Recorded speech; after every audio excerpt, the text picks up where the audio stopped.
Sitting right off the Florida coast in Palm Beach, an extraordinary mansion defies the odds of its own existence. They call it Mar-a-Lago. Translated directly, that title means sea to lake.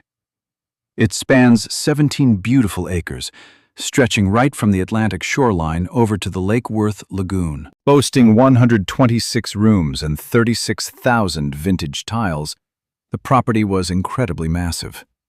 The original owner required a dedicated crew of 60 people merely to keep the place running. Marjorie Merriweather Post developed this grand estate back in the 1920s, during a time when her fortune ranked among the largest in the nation. She carefully decorated every single hallway with priceless artifacts collected from across the globe. Foreign dignitaries, monarchs, and chief executives all attended gatherings there. Her vision was a permanent legacy.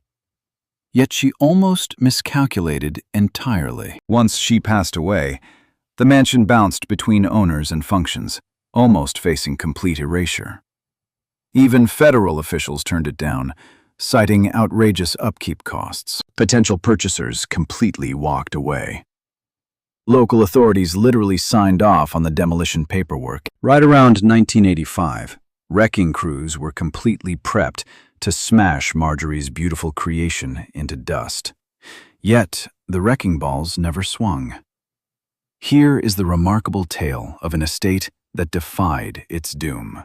This unique narrative kicks off way before any designer sketched a blueprint or builders poured the initial concrete. Decades prior to Post arriving down south, everything started with a massive blunder.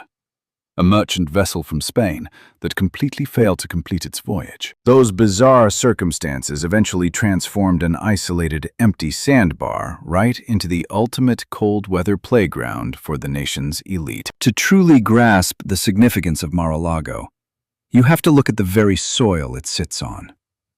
Believe it or not, this stretch of land lacked an official title until 1878. Chapter 1.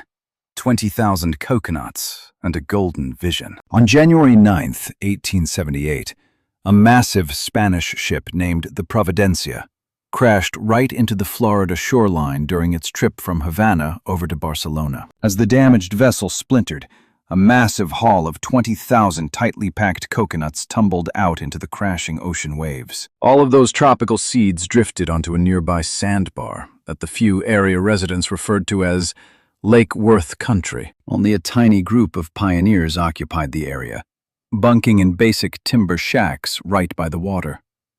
Seeing the disaster unfold, they rushed toward the beach.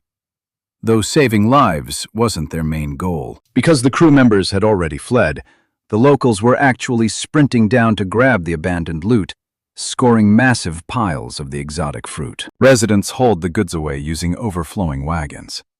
While a few folks busted the shells open to enjoy a quick snack, the majority recognized a golden chance to farm and immediately buried them. Even though these specific trees don't naturally originate in the Sunshine State, the seeds absolutely flourished within that warm, beachy environment. Fast forward just 10 years, and lush tropical forests completely hugged the coastline. The town's entire vibe changed. The thick, overgrown brush morphed into a stunning, exotic paradise, and vacationers traveling down from northern states definitely paid attention. With such a dramatic landscape shift, Palm Beach felt like the perfect updated title. Keep in mind, those original full-time residents only showed up back in 1872. Back then, the wilderness was incredibly brutal. By midsummer, the blazing temperatures were practically unbearable for anyone caught outside. Massive hurricanes would pop up out of nowhere, and you'd have to travel over 100 miles straight up the coast just to find a decent-sized city. Deliveries usually came via ship, assuming the shipments actually made it. Those tough trailblazers literally hacked away at the wilderness, using nothing but manual axes, desperately trying to build simple cabins. These folks grew fields of sweet fruit and cast their nets into the surrounding waters. Life was a constant, grueling struggle to stay alive. Then, in 1880, the Coconut Grove House launched as the premier lodging spot in town. offering nothing more than a modest bed and a standard plate of food. It largely catered to an exclusive crowd of affluent tourists, braving the rough trip down the map just to dodge the freezing blizzards back home. Around 1890, the local population had grown to about 200 citizens. They built a coastal chapel, and a small postal desk managed whatever letters managed to trickle in. A neighborhood known as the Sticks provided housing for a large percentage of the black working-class families whose daily grind essentially kept the entire village afloat. Still, the region stayed heavily disconnected from society, functioning as a hidden gem for thrill-seeking vacationers and the incredibly tough locals who toughed it out all 12 months. That entire dynamic flipped upside down in 1893, the exact spring Henry Morrison Flagler finally set his boots in the sand. At 63 years of age, the guy possessed unbelievable riches thanks to his massive corporate alliance with John D. Rockefeller at Standard Oil. He had just finished wrapping up construction on the spectacular Ponce de Leon resort up in St. Augustine. That specific project was a massive hit, confirming that the rich elite absolutely would trek down to the Sunshine State given the right incentive. Intrigued, Flagler wandered the skinny coastline for days. He closely examined the solid reef lying right under the beach, paying special attention to the calm bay to the west and the vast ocean crashing in from the east. This spot possessed every single natural element required to build an ultra-premium vacation destination. Instead of focusing on the isolated, run-down village sitting in front of him, he pictured the incredible utopia he could construct if he threw enough cash and creativity at the problem. Without wasting a second, the billionaire started snatching up real estate, kicking off the development of the Royal Poinciana Hotel by May of 1893. Flagler shipped in massive crews of laborers while giant ferries hauled over the heavy supplies. Boasting 1,100 guest suites, the finished complex would easily hold the record as the biggest timber building globally. He deliberately placed the enormous estate right along the water's edge, angling the whole layout westward to capture those stunning evening skies. However, building something this huge instantly sparked major logistical headaches. Those builders required places to sleep, and the resort itself would demand a staggeringly large workforce. On top of that, the incoming wealthy clientele would expect high-end amenities that this tiny coastal town simply could not provide. Gazing across Lake Worth toward the deserted coastline, Flagler made a monumental choice that forever altered the area's destiny by establishing a brand new municipality. From its inception, West Palm Beach was designed strictly to be a service hub, providing housing for laborers and space for local retail operations. It housed all the essential operations needed to run the opulent waterfront retreat, kept completely out of sight from visitors savoring their exotic getaway. The Royal Poinciana officially launched its operations on February 11th, 1894. Just 4 weeks later, Flagler successfully extended his Florida East Coast Railway right into the heart of West Palm Beach. This finally allowed affluent travelers from the north to ride down in personal train carriages and walk straight into their accommodations, completely avoiding the untamed Florida wilderness. Visitors arrived in droves, prompting Flagler to rapidly grow his empire by launching the Palm Beach Inn, eventually rebranded as the Breakers, on the Atlantic shoreline in 1896. This prime location provided vacationers with immediate entry to the beautiful eastern seaboard. A sprawling dock stretched out over the water, creating a port for large steamships arriving with tourists and freight from Key West, Havana, and Nassau. An exclusive 8 to 12-week high season formed annually as the nation's richest citizens escaped the freezing north for sunny Florida. Rather than merely vacationing, these elites constructed massive seasonal mansions that easily matched the sheer opulence of legendary properties in Newport or the Berkshires. Flagler raised the bar in 1902 by erecting Whitehall,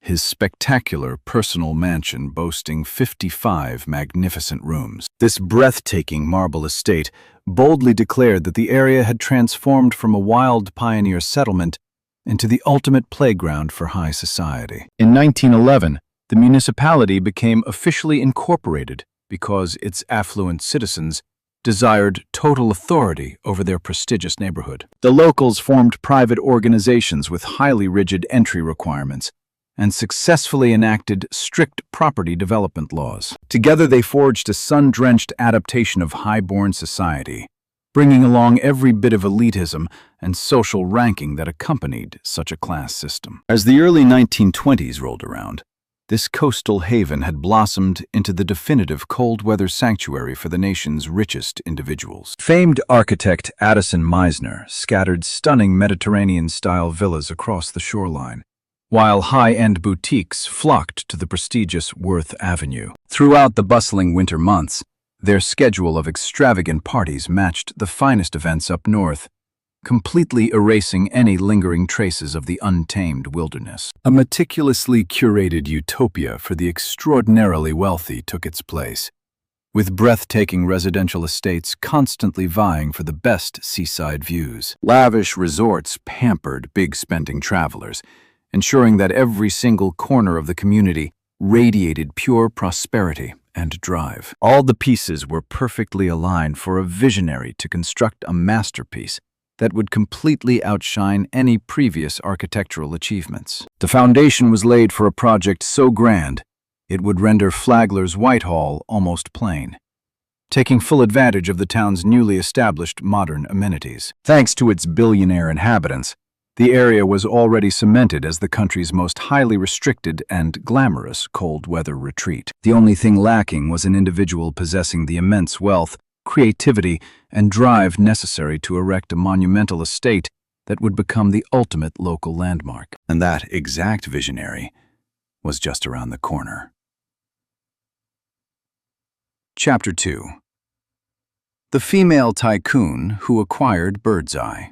May 9, 1914. Marjorie Merriweather Post got the devastating news that her father had tragically ended his life at his sprawling West Coast property. The brilliant mind behind the Postum Cereal Company, Charles William Post, had lost all hope regarding his failing physical condition at the age of 59. At 27, she inherited his entire $20 million estate, a massive fortune equivalent to well over $500 million today. Even more significantly, she took the helm of a booming nutritional enterprise her dad had literally started inside a simple farm building out in Battle Creek, Michigan. The patriarch initially launched his business with Postum, a clever caffeine-free alternative brewed using sweet syrup and toasted grain. His fierce advertising campaigns relying on questionable medical benefits surprisingly paid off, eventually leading to the massive success of grape nuts and Post Toasties. When he finally passed away,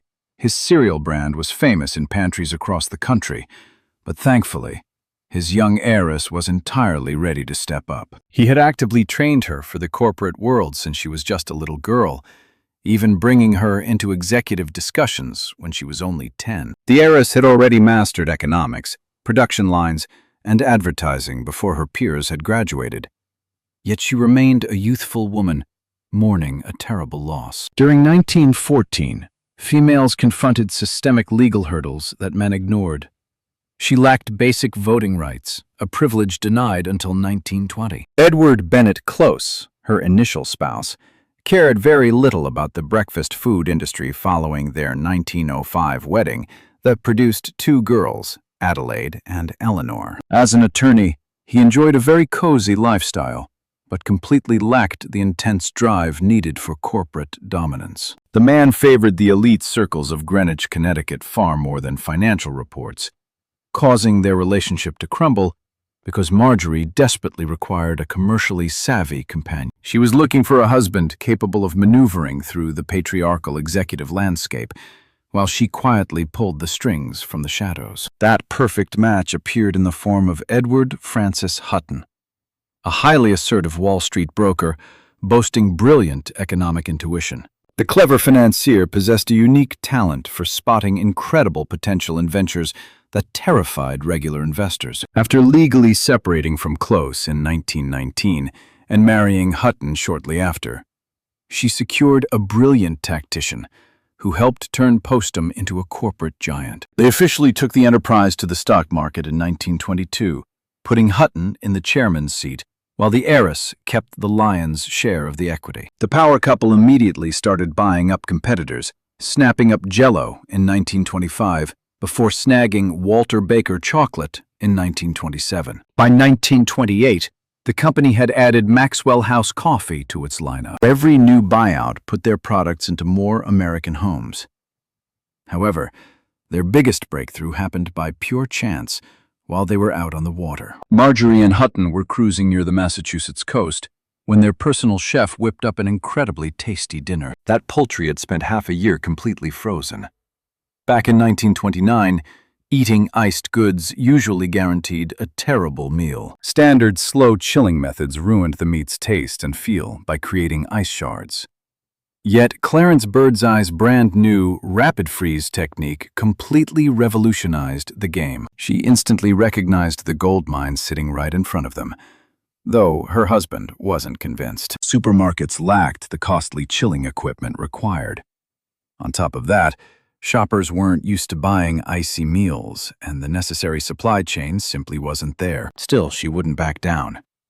Memories of her mom wasting countless afternoons preserving jars back on their Battle Creek homestead fueled her determination. An innovation capable of sparing women from such exhausting kitchen chores was practically guaranteed to take off. By 1929, they bought out Birdseye's General Seafood Corporation for $22 million. Consequently, the Postum Cereal Company required a fresh title to match its growing empire. The enterprise rebranded as General Foods Corporation, catapulting Marjorie into the ranks of America's most influential female executives. Corporate success wasn't everything to her, though.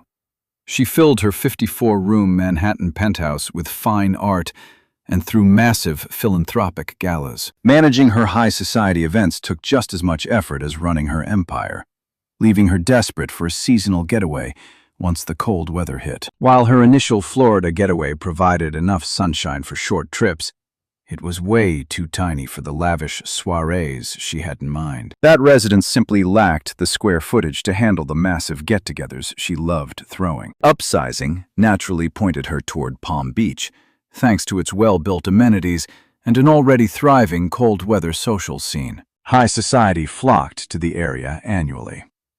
Consequently, she headed down there to scout for real estate in 1923. Stories say she literally waded through thick Florida brush alongside her agent to track down the perfect spot in the tiny coastal town. With the best coastal lots long gone, she desperately needed a massive tract of land featuring the perfect layout. Eventually, she secured a 17-acre plot that spanned the entire landmass, running straight from the Atlantic waters over to the Lake Worth Lagoon. Sitting atop a dense coral foundation, the ground provided the exact stability needed to hold a massive building against Florida's brutal storms. It boasted dual aquatic vistas, a calm bay looking west and crashing waves to the east.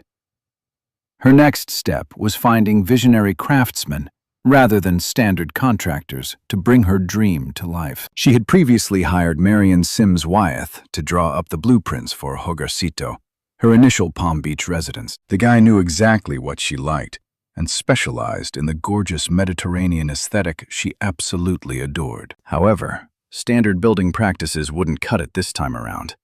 Her goal was to create indoor spaces that felt like literal theater backdrops. To pull that off, she tapped Joseph Urban, a brilliant scenic artist famous for his work with the Metropolitan Opera and Florence Ziegfeld. The man was a master of theatrical flair, expertly crafting massive, awe-inspiring rooms that were still totally comfortable to hang out in. He was the perfect guy to bring her wild ideas to life, while Wyeth took charge of the actual engineering and spatial layout. Meanwhile, the theatrical expert would turn every single room into an absolute masterpiece. The duo teamed up to build a breathtaking mansion, blending Spanish, Venetian, and Portuguese vibes, resulting in a home the likes of which Palm Beach had never seen. The brilliant executive who transformed a breakfast brand into General Foods was now gearing up to construct America's priciest personal estate ever. Groundbreaking was set to kick off in just a matter of months. Chapter 3.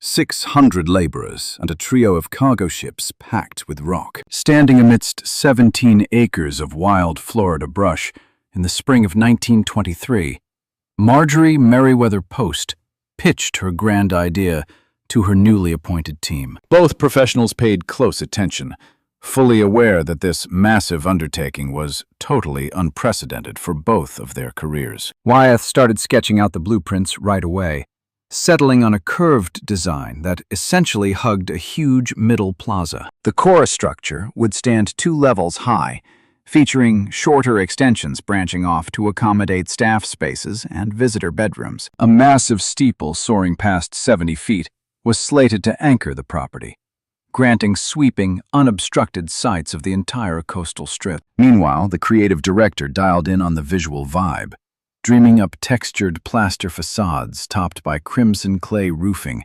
complete with sweeping archways and shaded porticos. Ultimately, the aesthetic channeled old-world Europe while boasting a distinctly bold, stateside scale. Their partnership fired on all cylinders simply because both experts stayed right in their respective lanes. Wyeth tackled the hardcore engineering, mapping out the rooms, linking the side buildings to the main hub, and ensuring the whole place could survive a tropical cyclone. On the flip side, his partner took that solid foundation and made it pop, hand-picking gorgeous textures and stunning accents guaranteed to drop visitors' jaws. Building commenced during the autumn of 1923, rapidly turning the empty lot into a booming industrial zone. With an open checkbook to hire as much muscle as needed, massive crowds of guys quickly showed up hunting for a paycheck. Laying the groundwork demanded meticulous strategy. The area rested upon a tough coral bed, offering incredible stability, yet making digging incredibly difficult. Workers blasted apart the toughest rock layers using explosives, cleared out the resulting rubble, and finally poured the cement base. This solid reef served as the anchor for the whole ground level. The heiress made her primary demand crystal clear. Sparing no expense, she demanded top-tier supplies from anywhere on Earth, and her architect embraced this blank check. 3 separate ships packed with Doria stone departed from the Italian coast headed for Florida. This unique fossil-filled rock caught her eye for one main reason. The rock weathered remarkably fast, giving freshly built walls an instantly historic and aged appearance. When the giant slabs showed up, skilled carvers got straight to work, crafting ornate curves and details to match the architect's highly complex blueprints. Inside, the visual impact promised to be far more breathtaking. She managed to track down roughly 36,000 rare vintage ceramics, many of which were several hundred years old. A wealthy dynasty of sugar barons known as the Havmeyers originally owned these pieces, having gathered them over many years. She bought the whole lot and shipped it to Florida. Every piece was completely different, with several showcasing mathematical shapes, while others highlighted miniature landscapes or flowers. Laying these down meant hiring true masters who could piece together mismatched ancient pottery into flawless, uniform walking surfaces. More supplies arrived from far-flung locations. A fortress in Cuba supplied the striking dark and pale stone floor tiles. Fine fabrics from Venice draped specific rooms, while heavy Hispanic-influenced timber rafters held up the roofs in every hall. At the busiest point, the site hired hundreds. The majority commuted over the water daily, enduring grueling hours under the scorching sun. The owner guaranteed daily catering for the crew. She absolutely refused to let a single laborer starve while building her dream mansion. Locals everywhere watched the massive build unfold. Slowly, the giant barriers climbed higher. A massive spire shot up. Crimson shingles blanketed the curved layout. Suddenly, Flagler's grand stone mansion seemed downright tiny next to it. Through 1924, 25, and 26, the property's true personality finally shined through. The curved wings hugged the middle patio perfectly. Meanwhile, the towering spire offered incredible sightlines spanning the entire horizon. The Italian rock was already fading naturally, creating a fake, historical vibe. The architect's theatrical flair deeply influenced every single indoor room. The main parlor covered more than 1,800 square feet beneath 40-foot roofs. Gilded trim highlighted artistic touches all over. He crafted a massive dance hall meant for huge crowds, leaving ample room for live bands. Every space boasted a completely unique vibe and personality. Building pushed forward despite massive storms and setbacks. Coastal weather delayed supply boats, while sweltering months drained laborers. She dropped by constantly, personally calling the shots on tiny things most people would ignore. Approaching late 1926, the finish line neared. The last hardware pieces went in. Hanging lights were mounted, and ornate wall moldings got polished. The ceramics sparkled beautifully. Smooth stone surfaces bounced rays from glass panes purposely built to catch the afternoon rays perfectly. The ultimate price tag topped $7 million. In today's money, that translates to way over $100 million. Back then, it was supposedly the priciest non-royal family home ever built on American soil. During January 1927, 4 years since breaking ground, Mar-a-Lago threw its doors open. The couple threw a huge banquet before a massive party, marking the project totally finished. The community had absolutely never seen anything like this place. Just the sheer footprint was completely mind-blowing. Yet the estate's magic wasn't just its massive footprint. It was the laser-focused dedication to every tiny thing. Vintage ceramics were laid out in layouts taking ages to design.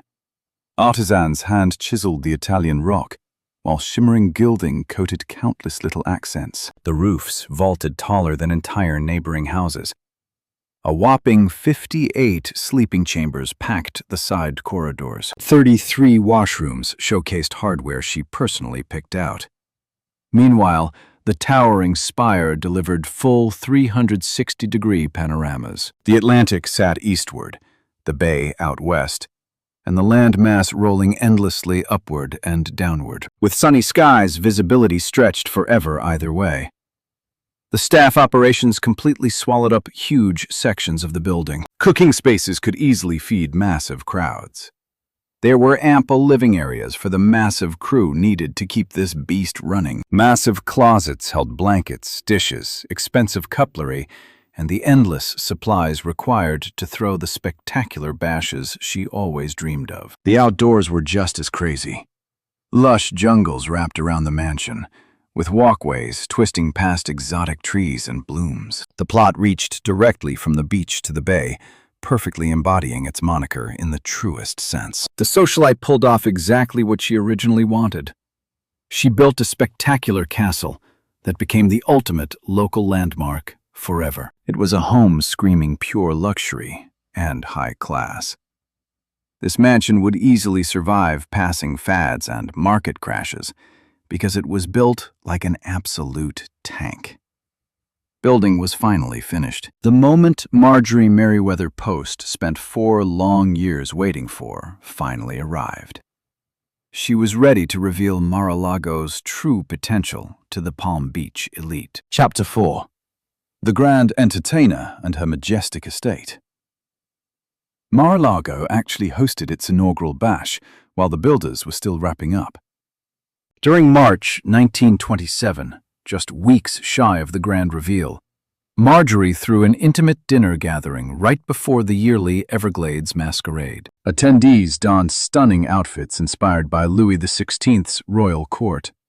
Hutton and Post arrived decked out in lavish silks and diamonds, playing the ruling monarchs. Though only partially finished, the mansion dropped jaws.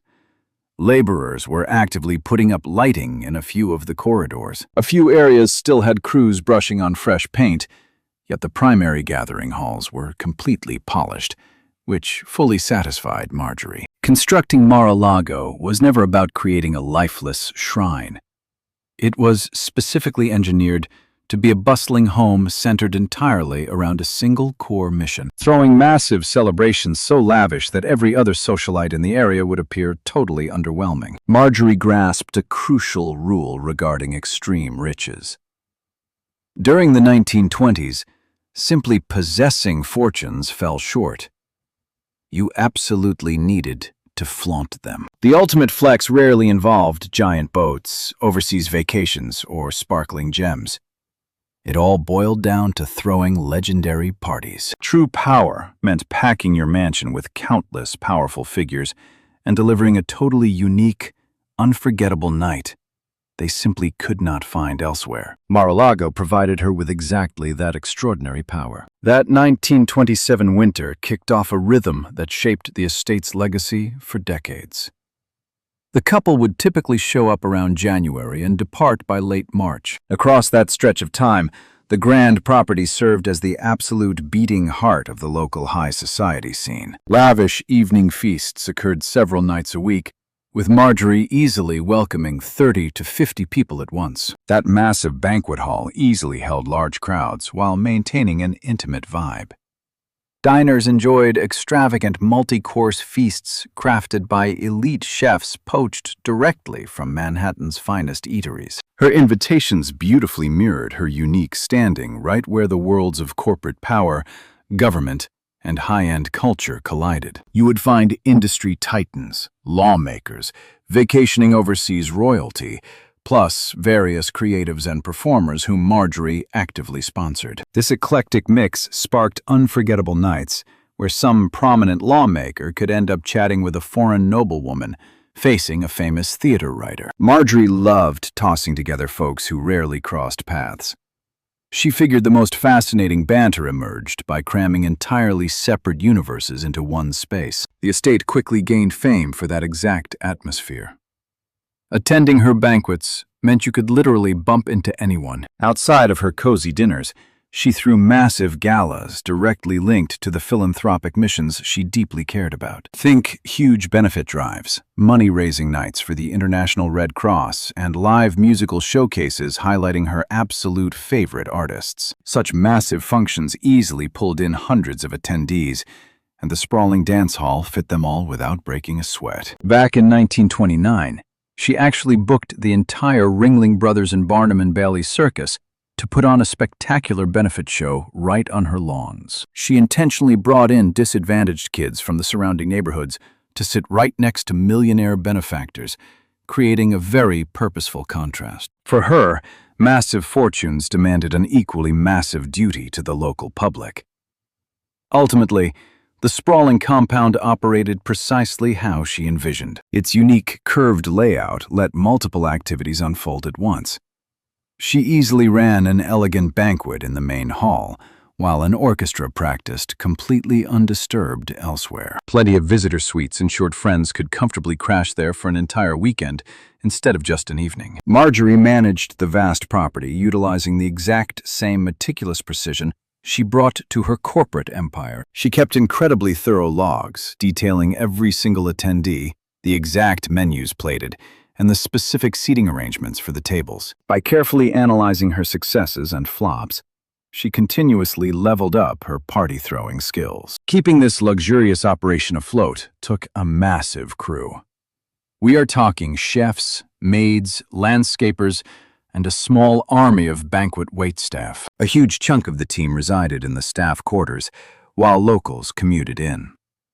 Whenever the party season peaked, countless workers buzzed around the estate to ensure flawless operations. For that era, she was actually an incredible boss who made sure her payroll was highly competitive. She guaranteed nobody went hungry, feeding her crew the exact same gourmet meals her wealthy visitors ate, merely served in separate rooms. Her philosophy was simple. A joyful crew delivers superior hospitality, and flawless hospitality meant everything to her. The mansion doubled as a stunning gallery for her shopping addiction. She packed every corner with gorgeous masterpieces and historical artifacts snagged during trips abroad. That included priceless Russian royal artifacts scooped up in Moscow back when her husband was doing a short stint in diplomacy. From 18th century Parisian decor to delicate Italian glass, her massive hoard just kept expanding day by day. Still, Marjorie flat out refused to run the place like a stuffy exhibit. These pieces were there to be enjoyed, not locked away, so people routinely lounged on priceless couches. Diners ate off wildly expensive porcelain plates because she firmly felt gorgeous objects belonged in daily life, rather than trapped behind restrictive barriers. Meanwhile, her relationship with Hutton was rapidly falling apart. Turns out being great corporate allies rarely equals romantic success. Once the early 1930s rolled around, the brewing friction became incredibly apparent to their inner circle. Their split became official in 1935. That very same year, she tied the knot with a highly connected D.C. attorney named Joseph E. Davies. Post traveled alongside him to Moscow once he secured the Soviet ambassadorship during 1936. The property sat locked for 5 seasons during their overseas stay, remaining completely boarded up, spanning the late 1930s and early 1940s. Though she dropped by occasionally, she never moved back in permanently. Keeping the sprawling estate running demanded excessive manpower and funds during her absence.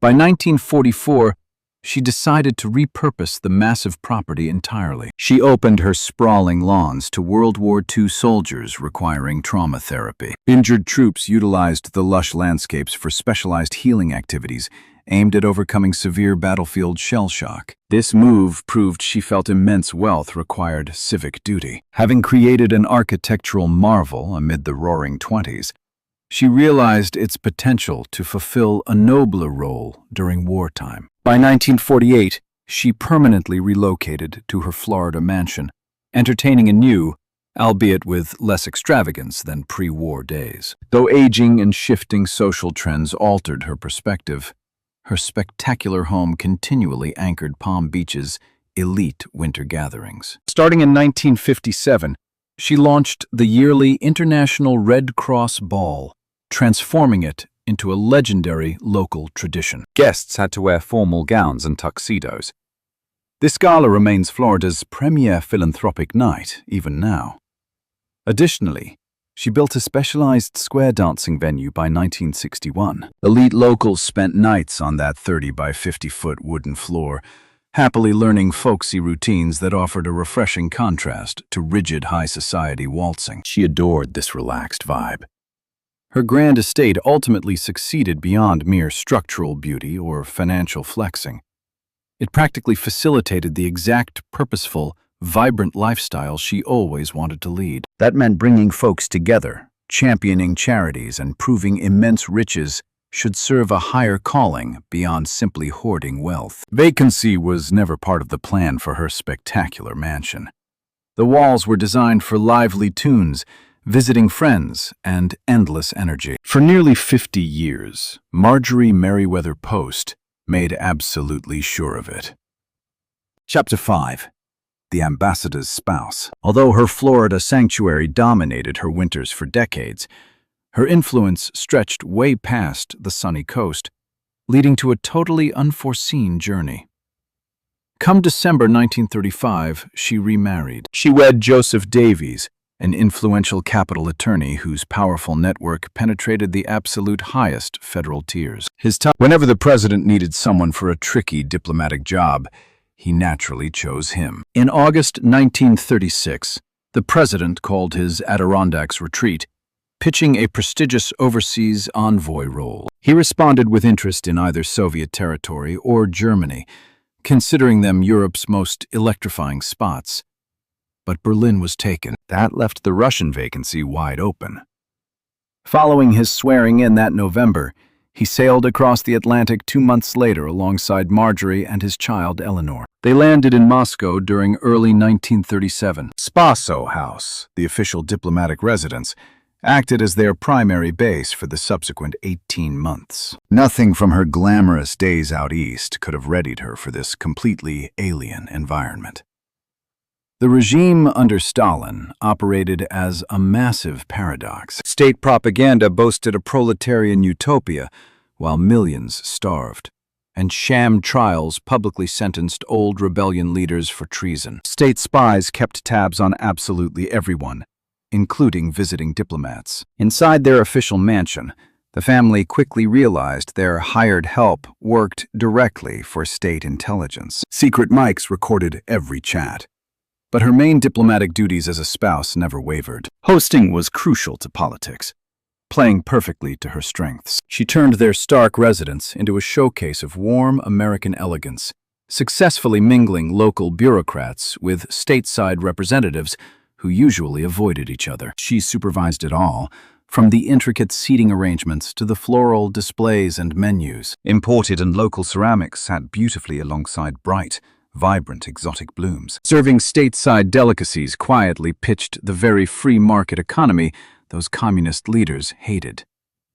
This effort mattered. Washington only formally recognized the regime back in 1933, making diplomatic ties remarkably delicate. Each flawless banquet and polite conversation laid critical groundwork for a strategic alliance that became absolutely necessary during the war. She also stumbled upon surprising local artwork. The regime desperately needed outside cash to bankroll massive factory expansions. The dictator authorized liquidating priceless artifacts stolen from the fallen royals, sacred cathedrals, and wealthy landowners following the uprising.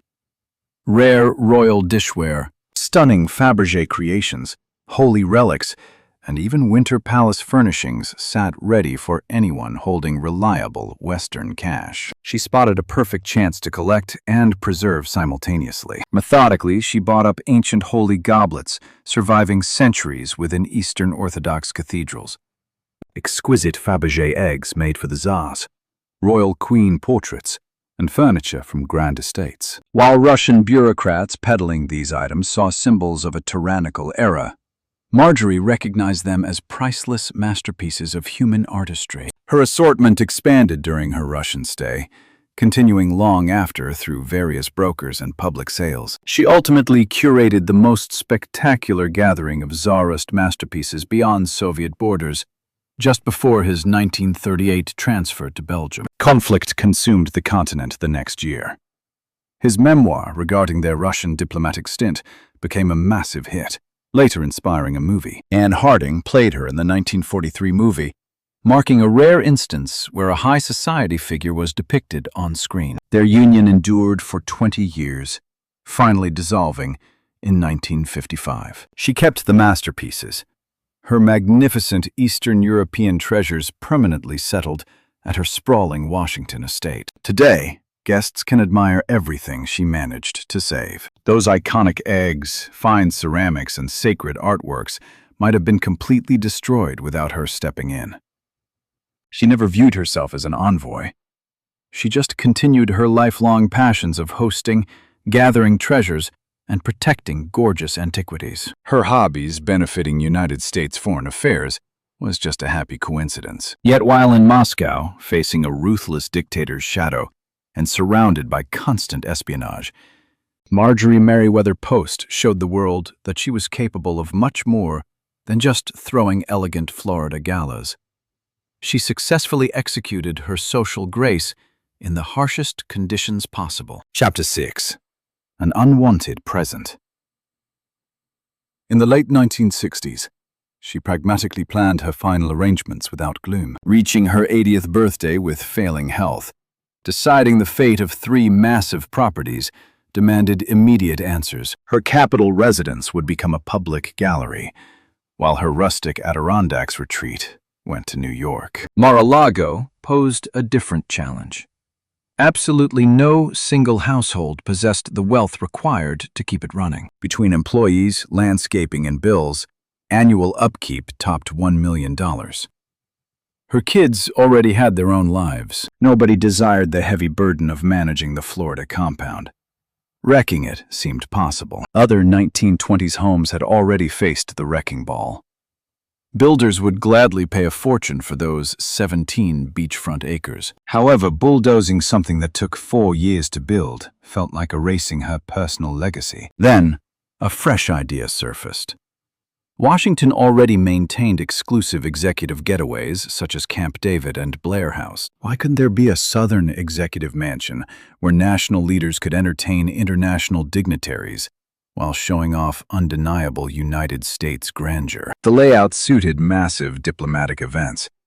The spot offered wonderful weather, and ultimate privacy. Its stunning design radiated exactly the prosperity she felt the nation should showcase to the entire world. Attorneys meticulously drafted the deal. After passing away, Mar-a-Lago would smoothly transfer to the National Park Service. A trust funding $100,000 annually would offset the maintenance bills. Congress approved the gift in 1972. President Nixon officially inked the acceptance bill. She finally earned her desired legacy.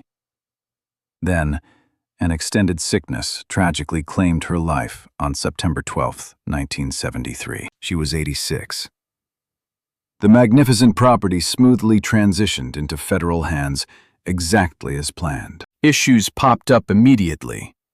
Even though Nixon accepted the mansion, he already enjoyed his own sunny southern getaway. His Key Biscayne setup provided all necessary amenities, making a single 1974 walkthrough his only visit there. Soon, a massive political scandal derailed his remaining presidential term. Gerald Ford vastly favored snowy Colorado mountains over sandy shores, leaving it abandoned until Carter's team properly evaluated it. Aides walked the grounds and crunched the numbers, yielding incredibly bleak findings. The endowment covered barely 10% of costs, leaving taxpayers to shoulder the remaining burden indefinitely. Security presented major headaches.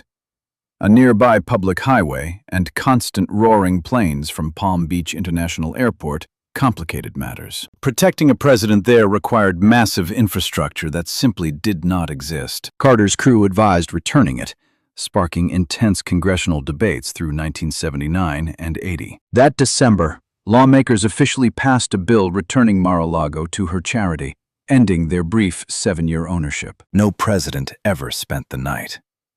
The charity now faced the exact financial nightmare prompting the original giveaway. Operating bills hadn't dropped, and the trust fund couldn't cover them. Her daughters, including actress Dina Merrill, refused to run the place. The $20 million market listing attracted 0 buyers. The residence was absurdly oversized for domestic living, and terrifying operating costs immediately chased off serious buyers. Housing demand had cooled down significantly. Multiple prospective sales crumbled just shy of the finish line. Short on maintenance workers, the estate looked totally abandoned. Exterior facades shed their coating, while greenery ran rampant. Shrubs and trees carefully pruned for years transformed into a tangled thicket. The sprawling residence, previously entertaining monarchs, remained largely deserted, hosting nobody but maintenance crews and the rare interested purchaser, who always ended up backing out. Come 1985, the trust reached a firm conclusion. They planned to bulldoze Mar-a-Lago. Developers planned to carve the acreage up into tiny residential parcels.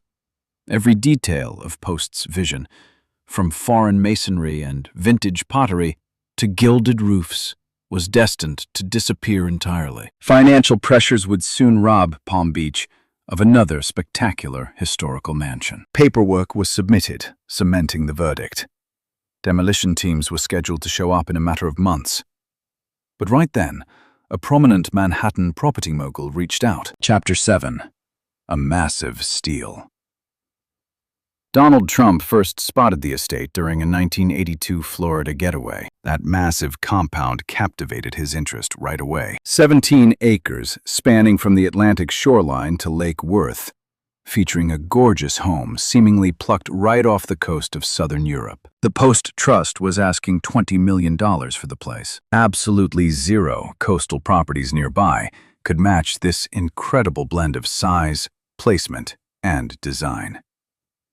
At the time, he was exactly 39. With his flagship skyscraper rising in Manhattan, he was cementing his name in massive developments. While Manhattan property was his stomping ground, the Sunshine State offered an appealingly foreign new frontier. He initially bid $15 million, which the board totally dismissed without a second thought. That high valuation accounted for years of building expenses and truly one-of-a-kind artistry. Meanwhile, competing bidders sniffed around the grounds over subsequent months. A few parties inked agreements, but their funding dried up. Evaluations uncovered costly fixes. making every transaction implode before finalization. Economic trends only worsened across 1983 and 84. The huge estate languished unsold. He simply watched as 3 years passed. Rather than boosting his bid, he took a totally different angle. Right smack between Mar-a-Lago and the water sat a tiny, thin piece of coastal land. Jack Massey owned that parcel, an entrepreneur who struck it rich, turning Kentucky Fried Chicken into a massive, nationwide franchise. Handing over $2 million, the mogul bought the parcel outright.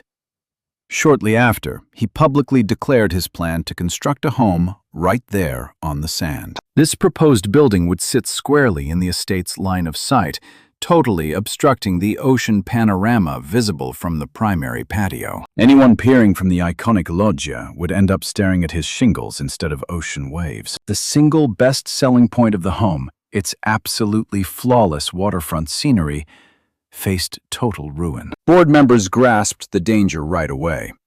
Offloading the place to him for a huge discount certainly stung, but letting him obliterate the seaside scenery while they held an empty estate meant absolute disaster. Competing bidders evaporated. Nobody wanted to buy an iconic mansion if a spite project ruined the incredible backdrop. Talks resumed with a completely shifted dynamic. The developer fully grasped the value of what sat inside those walls. The chambers were packed with vintage decor, Eastern rugs, fine china, and gorgeous trinkets that Marjorie Post had hoarded during 50 years of globetrotting. Third-party experts priced this interior collection at $8 million, almost 50% of what they wanted for the whole place. By December of 1985, both sides inked the paperwork.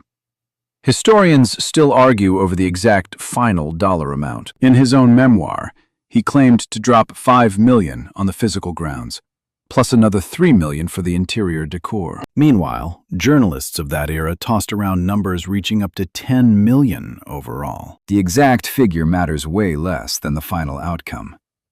He managed to snag Mar-a-Lago for basically 50% off sticker price. Honestly, the vintage pieces indoors were probably more valuable than whatever he spent on the acreage itself. Without skipping a beat, his spouse, Ivana, spearheaded the massive renovation project. Renovation crews swarmed the property. They patched roofs and completely swapped out aging utilities. Rampant foliage got severely trimmed and reseeded. This intensive labor dragged on for months, draining millions of dollars beyond the initial buyout. Once the residence looked pristine, he started hosting. Corporate partners traveled down to check out the revamped compound. Famous stars partied in the exact same halls that once hosted politicians and monarchs for Post. After sitting in utter silence for more than 10 years, the sprawling home finally buzzed with life. He shelled out about $10 million for a compound that would cost $100 million to build today. The acreage completely spanned the island, featuring a layout that modern zoning codes would never let you duplicate. Earlier bidders had only seen a massive money pit, yet the businessmen envisioned a totally different path. Chapter 8. An absolutely unique establishment. Fast forward to 1990, and the developer hit major money woes.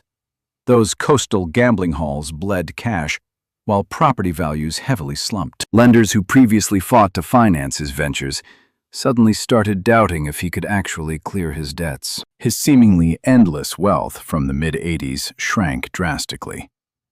Naturally, that massive Florida estate only worsened his cash flow. Yearly upkeep topped $3 million. That sprawling mansion demanded non-stop personnel, landscaping, air conditioning, and fixes, even sitting totally empty. Invoices kept flooding in every single month. So, he pitched a fresh idea to local officials. His plan involved carving up the massive property into tiny housing parcels, then auctioning them to builders. While the main home stayed intact, selling the extra acres promised instant liquidity. City officials firmly said no. The property boasted official federally protected heritage status. Furthermore, wealthy locals completely despised the thought of noisy building sites and unfamiliar faces. Board members ordered him to find an alternative fix, or just eat the heavy expenses solo. Bargaining dragged on for seasons. By 1993, they finally hammered out a solid compromise. He could transform the property into an exclusive gathering spot, provided preserving the iconic architecture remained mandatory. As a trade-off, local leaders authorized restricted business operations, special gatherings, and dining, along with overnight lodging for patrons. This deal offered steady cash while protecting the landmark's unique charm. Doors officially opened in 1995. Joining required an initial $25,000 plus yearly charges. Patrons enjoyed full privileges to the swimming area, racket spaces, wellness centers, and elegant eateries. Patrons threw exclusive parties inside rooms that previously entertained foreign diplomats and leaders. Unsurprisingly, the backlog of hopeful applicants expanded rapidly. Only 500 people could join.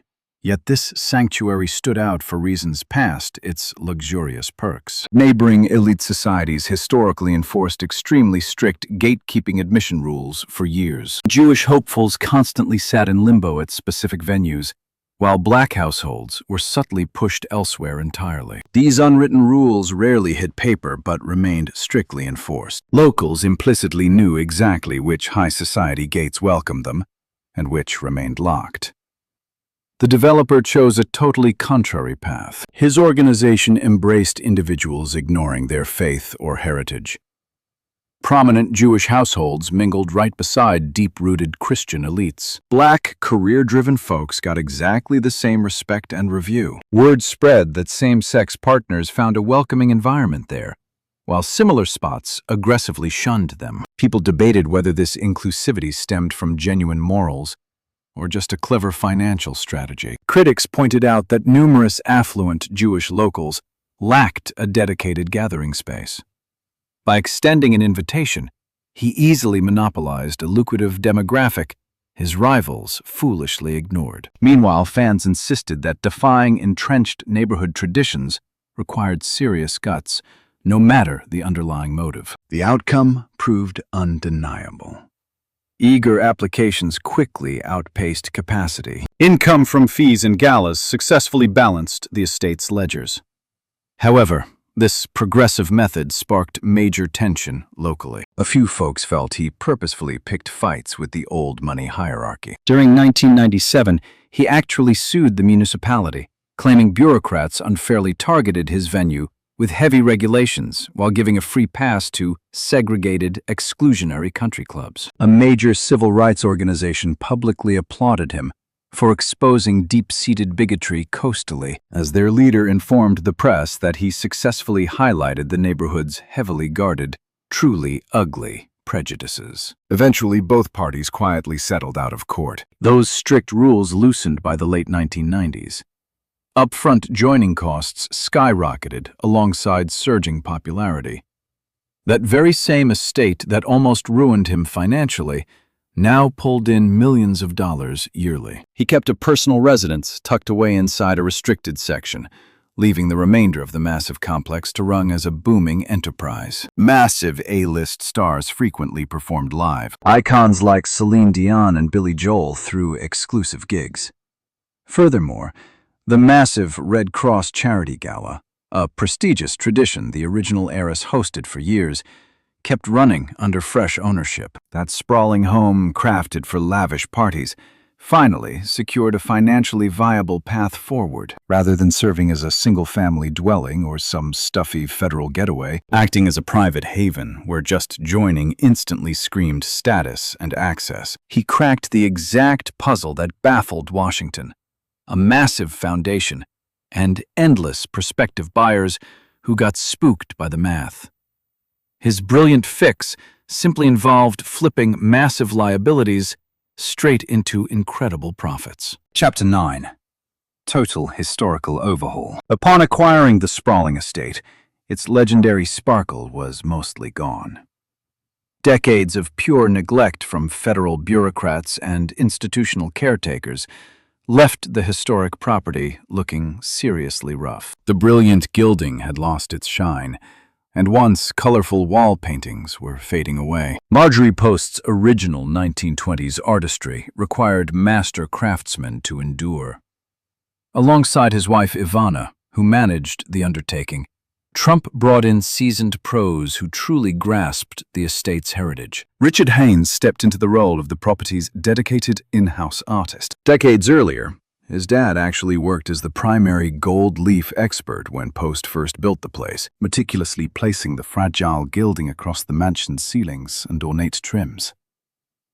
Growing up, the younger Haynes picked up the trade simply by observing his dad in action. Fast forward to now, and he was fixing up his own father's legacy. Working with 23-karat gold sheets that felt lighter than tissue, Haynes carefully re-gilded spots all over the enormous home. He also reconstructed 40 ram heads poking out along the edges of the roof. These ornamental carvings had taken a real beating from years of harsh Florida sunshine and salty ocean breezes. Washed-out frescoes were meticulously brought back to their vibrant, original glory. It was a painstaking job, demanding a rare level of expertise that hardly any artisans had left. Buffy Donlin, a skilled interior designer, took charge of orchestrating the large-scale makeover. The main objective was always about protecting the past, not completely changing the vibe. They made sure to respect Post's foundational ideas while still upgrading the grounds for contemporary needs. Ultimately, all this careful fixing up won some serious praise. Back in 1998, the Florida Trust for Historic Preservation actually handed them an award for beautifully restoring and repurposing Mar-a-Lago. The whole endeavor proved you could turn the massive home into a functional club without ruining its classic structural charm. However, cooling systems had to be hauled in on flatbeds, and they literally had to wheel in portable restrooms for the high-end attendees. It got Post's original white and gold dance hall spanned 11,000 square feet. That simply wasn't big enough to handle Palm Beach's most massive philanthropic blowouts and elite social bashes. So, Trump pitched the idea of building a brand new event space.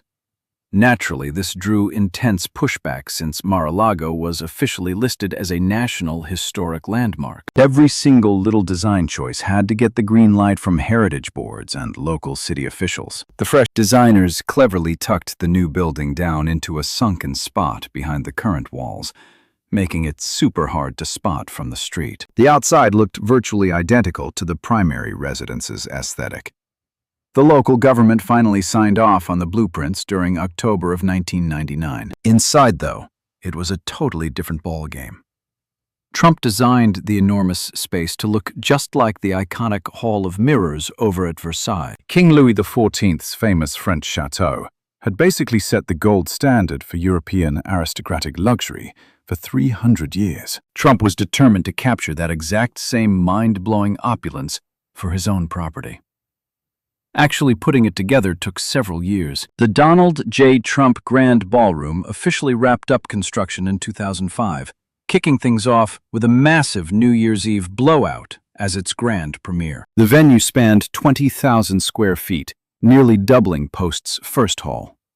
Stunning coffered ceilings towered 40 feet above. 17 sparkling crystal chandeliers dangled from the gold-lined roof, with every single one shipped from Czechoslovakia for a cool $250,000 apiece. Massive floor-to-ceiling mirrors covered an entire wall, perfectly mimicking that classic Versailles look. Just the delicate gold leafing by itself ran up a bill of $7 million.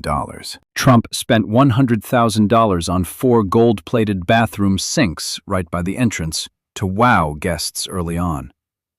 The entire addition ran roughly $40 million to build. Some critics thought the extravagant Louis XIV aesthetic violently clashed with the relaxed Spanish Mediterranean feel of the older mansion. Historians who previously clapped for the meticulous fixes to the Post home were now side-eyeing whether this flashy extension actually respected her legacy. On the flip side, plenty of people just saw a huge functional win. The massive space finally provided Mar-a-Lago with a spot big enough to throw the absolute wildest parties in all of Palm Beach. Even the International Red Cross Ball, the super fancy charity event that Post personally created, relocated to this brand new room. Exclusive high society bashes that used to book other venues suddenly flocked to the property. Donald and Melania Knaus tied the knot right there in the Grand Ballroom during January of 2005. That extravagant wedding was the perfect flex to show off exactly what the room could handle. Hundreds of VIPs partied amongst oceans of gold, glass, and mirrors in a jaw-dropping environment you couldn't find anywhere else in Florida. Marjorie Post initially constructed Mar-a-Lago to blow people away with the sheer power of American money. Trump just slapped on a massive event hall that screamed the exact same thing, just in his own distinct way. The aesthetic flavor was totally different now. The ultimate goal, however, stayed exactly the same. Chapter 10. The Philanthropist. Marjorie Merriweather Post firmly believed that having massive wealth came with serious responsibilities. This wasn't just some phase she grew into as she got older, either. Right from her very first taste of major riches, she realized that hoarding cash without a real purpose was useless to absolutely everyone, including herself. The way she constantly gave back to the community perfectly showcased that deep-rooted belief. Barely in her 20s during World War I, she bankrolled a French medical facility for wounded American troops. Her backing proved so massive that, decades down the line, France recognized her with their prestigious Legion of Honor. This kicked off countless future awards, even though she rarely chased the spotlight for her generosity. Ultimately, her chosen charities completely exposed her true convictions. She backed the American Red Cross year after year, stepping up beyond just writing checks to work actively on the ground. Their hands-on disaster response perfectly matched her core conviction. Getting folks fast assistance heavily outweighed putting on flashy, empty shows. Whenever disaster hit, the Red Cross leaped into action, and Post guaranteed they always had the funds to succeed. She heavily backed the Salvation Army, too. While high society elites usually favored funding fancy art hubs, Post fully grasped that handing out warm meals and housing the homeless fixed real-world issues that museums and theaters simply could not. Backing the Boy Scouts of America naturally became her ultimate hallmark charity. She bankrolled their entire national headquarters building in Washington.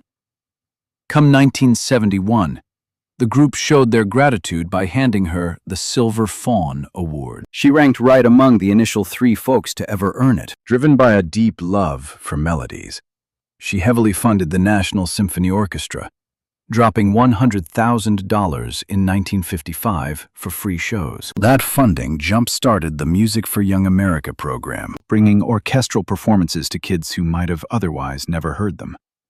She happily picked up the tab for these yearly shows long afterward. The Merriweather Post Pavilion in Columbia, Maryland, proudly honors her legacy today. This open-air stage keeps her dream of public music alive.